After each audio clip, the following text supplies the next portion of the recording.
All right. All right. Good morning. Week six. Week six. Where did time go? Yeah, pretty soon. Pretty soon we're going to be starting frameworks next week, and then we're going to start Rails next week, and then all the stuff that I've been promising about how it's all going to come together is finally going to come together. I'm a little bit. My voice is a little under the weather, so it's going to be interesting today. We'll see how it turns out. A few things to look forward to this week. I'm not sure Megan's coming in today. She's been largely unresponsive.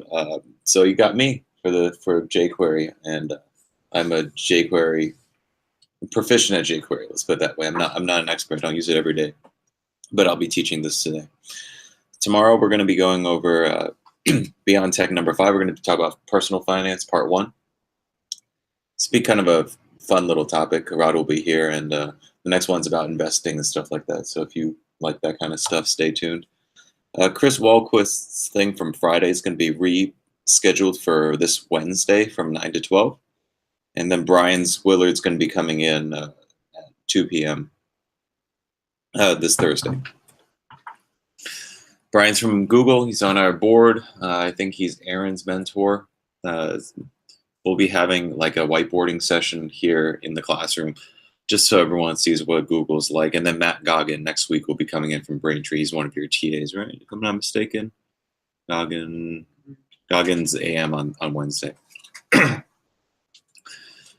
This Friday, we have a resume writing workshop at 12 p.m. with free lunch, given she will try to sell her services to you, which you can just kindly refuse. But I think there's going to be some good pointers.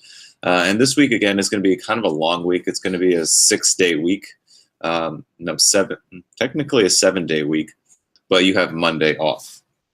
So I'm sorry about that. It's just kind of like the way things turned out. This Saturday and Sunday, you're going to have a safe agile practitioner training. It's going to be here in the classroom. Everyone who's in person, you don't have to pay anything. I think we're collecting some money from people coming in from outside for remote specifically. Let me. Well, accept it. And then Monday we won't have any class. Just to make sure you have some time to recover before we jump into Sinatra and then into Rails next week. So we'll do a few things this morning. Some of you may be thinking,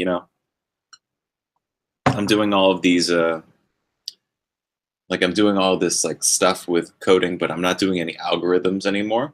Or like we're doing all the stuff with whiteboardings, but I'm not doing any algorithms. I'm going to feel like I'm really rusty. We have this great thing called Interview Cake. Interview Cake, we worked out a deal with them, so they have given us like all these licenses for free.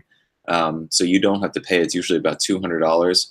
And a lot of people who get it, it's well written and self-sufficient to the point where they'll explain literally every step in every single language that you'll probably need.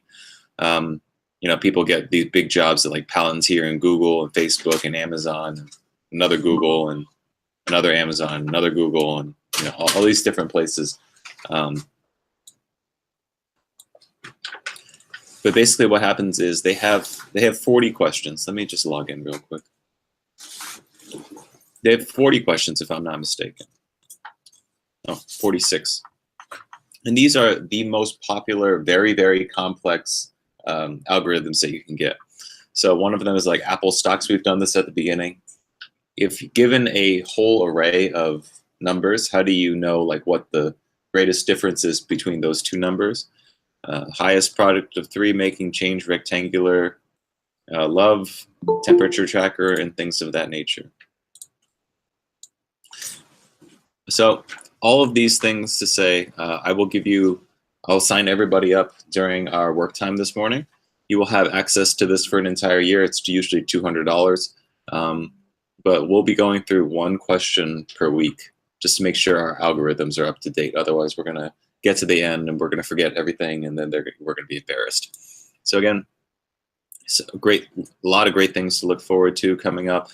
We're really going to start speeding things up pretty soon in terms of like all the things that will be happening. We're going to be going to like hackathons in a few weeks. I'm going to be reaching out to Pivotal for your final projects. Will be happening in like a month and a half. So we're really chugging along now.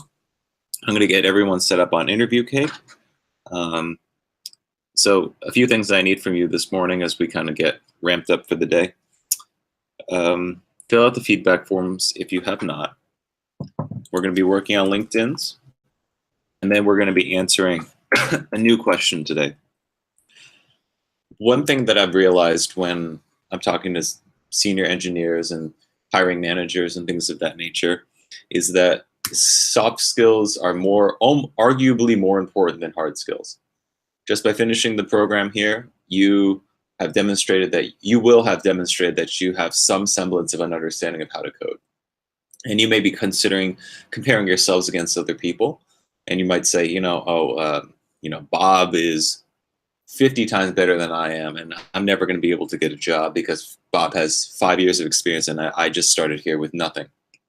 And what I'll say is, to a senior engineer, that doesn't really matter, because they view everyone as like, if the senior engineer's level is at 100%, you're probably hovering around 10%.